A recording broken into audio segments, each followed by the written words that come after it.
En el marco legal, Colombia cuenta con leyes que protegen los derechos de los niños y castiga severamente a aquellas personas que los vulneren. Sin embargo, la mayoría de esas leyes van enfocadas al castigo del agresor y no a la reparación del niño agredido.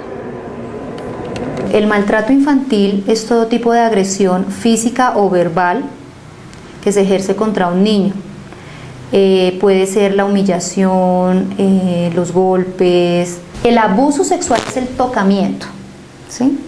Y el acceso carnal es la penetración, dice el código, del hasta viril. Los códigos penales y los códigos de procedimiento penal, porque aquí los abogados hablan de la función resocializadora de la pena.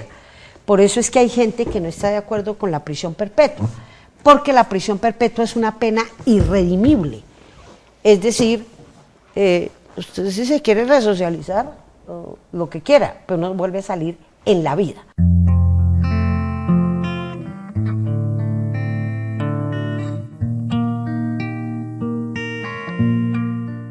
Están las medidas de protección de la comisaría de familia. Entonces, cuando tú como tercero, como vecina o como familiar ves que el niño está siendo maltratado, puedes ir a denunciar o puedes ir a presentar un reporte institucional, ¿sí?, para buscar una medida de protección a favor de ese niño.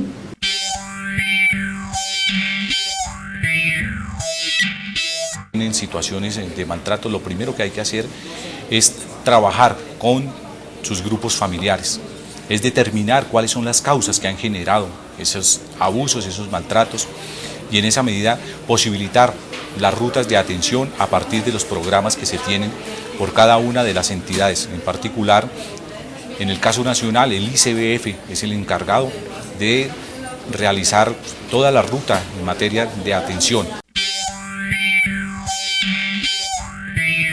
Son 18.000 denuncias al año en el país por violencia o por ataques sexuales a niños, niñas y adolescentes. En Bogotá son aproximadamente 4.200 denuncias por maltrato o ataques a niños, y resulta que de esas 4.000 denuncias, 3.500 exclusivamente son abuso sexual a niñas y a niños. La pena es el castigo. Si el abuso sexual o el acceso carnal fue en menor de 14 años, el castigo o la sanción va a ser superior a cuando es una persona entre los 14 y los 18 o cuando es un adulto así tenga 50 o 60 o 70 años, ¿sí? Entonces, entre más pequeño es el niño, el castigo va a ser más grande. ¿Por qué? Por el grado de indefensión. Creo que el que atenta contra, la vida de un niño o de una niña, pues tiene que pagar por eso, y eso no tiene vuelta de hoja. Miremos a ver qué pasa a futuro con el tema de la cadena perpetua. Si eso fuera cierto, si los pobres violaran y maltrataran a sus niños porque son pobres, pues no sería 1 millón, serían 3 millones de niños. Pero además, supongamos que si hay un problema de pobreza, ¿eso lo justifica?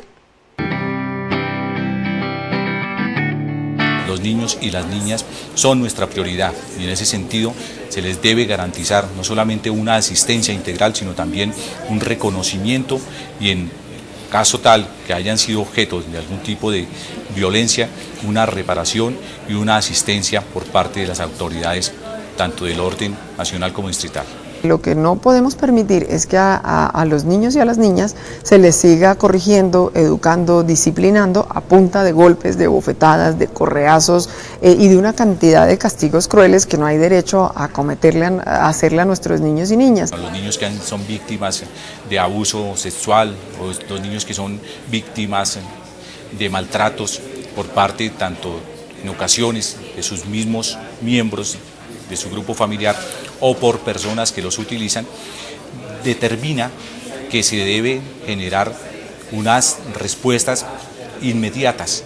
35.000 niños y niñas, calcula la Procuraduría, son explotados sexualmente. En lo que algunos adultos de forma atrevida e irrespetuosa denominan prostitución infantil. La prostitución infantil no existe. La prostitución es una opción de un adulto que por diferentes factores decide vender su cuerpo. A un niño o una niña no decidió.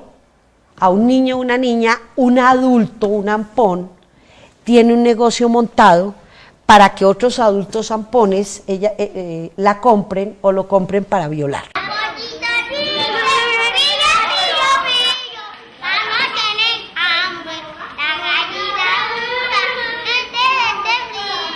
Ustedes saben que el abuso sexual ocurre especialmente en los hogares, ¿no?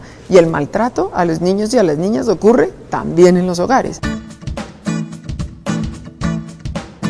Los niños no deben estar en medio de las confrontaciones ni de la guerra, pero desafortunadamente las estadísticas también nos muestran que un alto número de niños, niñas y adolescentes pues se encuentran vinculados en el conflicto. ¿Cómo atenderlo? Pues haciendo tomar conciencia que ese no es el papel que le corresponde a nuestra niñez y sobre todo procurando para que las familias igualmente les den todo el respaldo, acojan a sus niños, niñas y adolescentes. Nosotros como padres no tenemos una visión clara de cuándo podemos estar maltratando a nuestros hijos, nos falta muchísima educación y no importa el estrato socioeconómico. Aquí hay maltrato desde el estrato 1 hasta el estrato 6. Y hay abuso desde el estrato 1 hasta el estrato 6, ¿sí? Lo que no hemos visto realmente es la reparación a esos niños. Aquí es más importante reparar a los niños que castigar al abusador. Es muy importante castigar al abusador, pero ¿qué hago yo con un niño que no está reparado? Hay que aprender a salir de esa cultura violenta y salirnos de eso y tener como creatividad, inventarnos otra forma de reprender.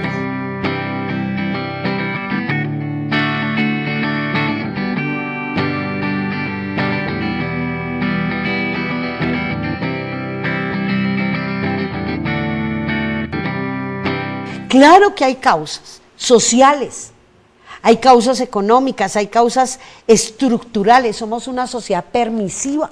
No podemos seguirnos dando esa pela a esta sociedad colombiana, de verdad llegó el momento de corregir, de cambiar nuestra agresividad y nuestra intolerancia.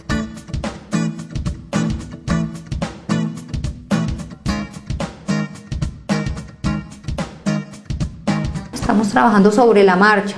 Y sobre la marcha se ven muchos niños abusados, se ven muchos niños maltratados y sobre la marcha pues se hace lo que se puede con lo que contamos. La idea es invitar a más personas a que participen, a que trabajen y sobre todo que denuncien y también que le creamos a los niños y a las niñas porque cuando ellos dicen algo, ¿sí? Cuando ellos se quejan, cuando ellos dicen que algo les está pasando, que alguien los está manoseando, tocando, abusando, mostrándoles material pornográfico en internet o de cualquier otra manera, o les toman fotos o tantas cosas que pasan, les aseguro que algo está pasando, hay que creerles.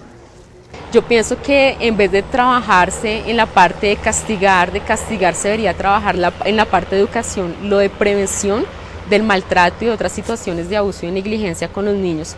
Lamentablemente las situaciones de maltrato cuando se identifican han pasado bastantes años precisamente porque el niño tiene temor a denunciar y también porque el adulto lamentablemente no cree en el niño cuando denuncia este tipo de situaciones.